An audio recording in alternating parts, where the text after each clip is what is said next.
Well, good morning. It's Sunday, August the 30th, and it's very early in the morning, still dark out, a little bit rainy today, but I'm still looking forward to our church family coming for worship on this day that we gather together as a congregation. I hope, if you can, that you're going to make it to church today. I know many are still watching online, and I realize for some that is for health reasons. But I pray that others will start being enthused and energetic about congregating, which is what we're to do. Forsake not the assembling of yourselves together, as the manner of some is. We've got a full day today with the morning and evening service. Our choir actually is going to begin practicing Sunday mornings at 8:15. I hope that's going to work out well. And then at 9 o'clock, our children's ministry begins with a rally time up in the Friendship Hall, followed by children's or kids choir with Pastor Armstrong, our music pastor.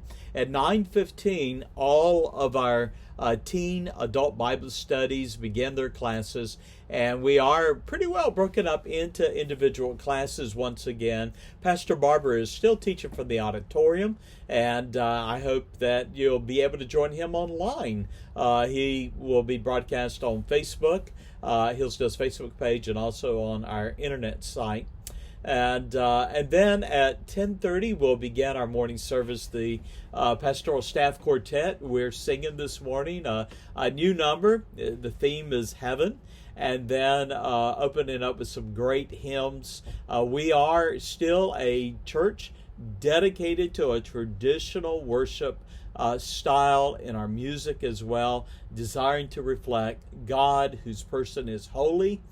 He is glorious. He is the omnipotent, the omniscient God, and we worship Him desiring to reflect His holiness. Now, my message for the morning hour is titled, Two Heavenly Visions of God Seated on His Throne. We're going to take part one this morning at the 10:30 worship hour. And then tonight we are having an evening service. It's at 6 o'clock. And we'll cover part two of that. The morning service is going to focus on Isaiah chapter 6 and the heavenly vision that God gave Isaiah of him, his glory as he was sitting on heaven's throne. That was just before God commissions him to be his prophet. The same thing is true of Ezekiel.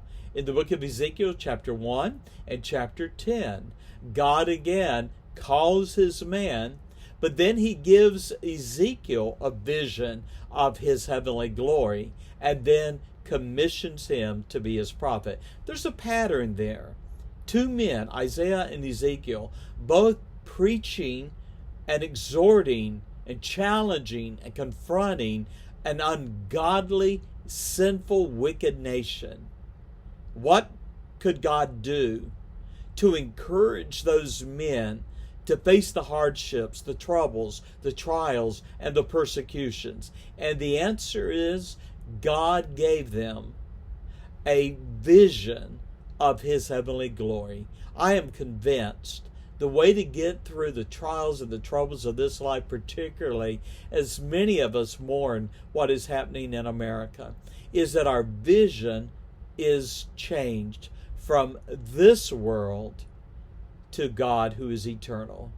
To see His heavenly glory as we read His Word, to capture a vision of God who is infinite and who has loved us enough to sacrifice His Son, that we, through His blood, might be saved. Join us this day for a day of worship.